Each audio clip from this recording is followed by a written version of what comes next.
आम्ही राज्यातील शेतकऱ्यांना कर्जमुक्त करू।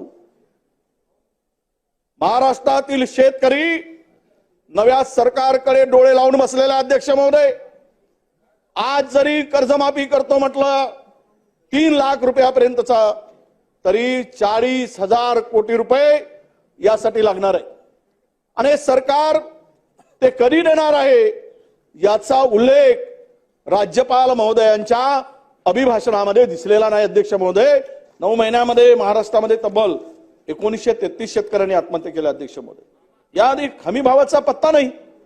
सोयाबीनला 7,000 रुपये दर देतो म्हणून तुम्ही सांगितलं निवडणुकीमध्ये, देताय काय 7,000 रुपये?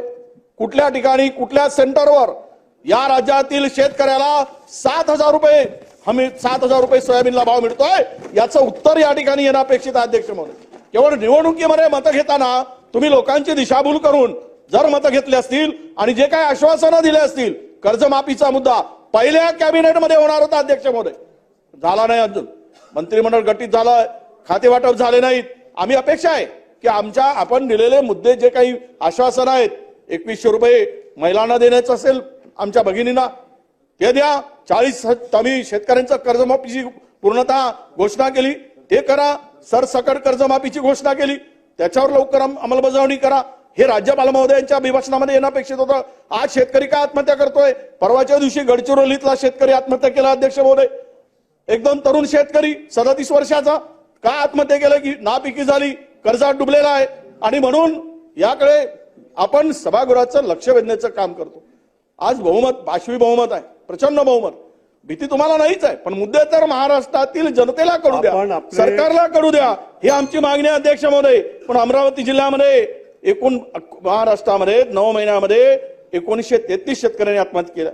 यवतमाळ जिल्ह्यात 237, अमरावतीमध्ये 192, बुलढाणा अकोल्यामध्ये 118, बुलढाण्यामध्ये 177, वाशीमध्ये 60 अशा प्रकारे शेतकऱ्यांनी आत्महत्या केल्या। अध्यक्ष महोदय, अजूनही शेतकऱ्यांच्या घरात कापूस आणि सोयाबीन पडलेला आहे, त्यांना हमी भाव मिळत नाही।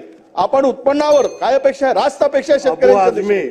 म्हणून आपल्याला विनंती आहे की या सर्व ठिकाणी शेतकऱ्यांना न्याय देण्याची या सरकारकडून राज्यपालाच्या अभिभाषणावर चर्चा करताना अपेक्षा आहे। अध्यक्ष महोदय, शेतकऱ्यांच्या कर्जमाफीच्या विषयामध्ये सरकारच्या समोर आव्हान आहे। शेतकरी मराठवाड्यातले, विदर्भातले आत्महत्या करतात।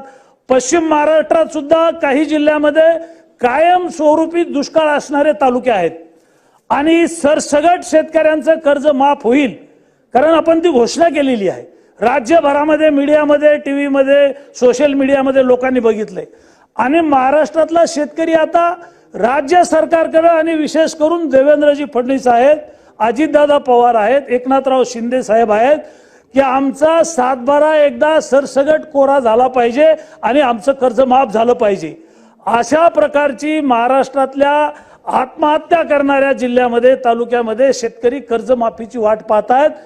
कर्जमाफी शेतकऱ्यांची सरसगट एकदा होणं आवश्यक आहे। अशा प्रकारची आपल्या मार्फत माझी सरकारला नम्र विनंती आहे।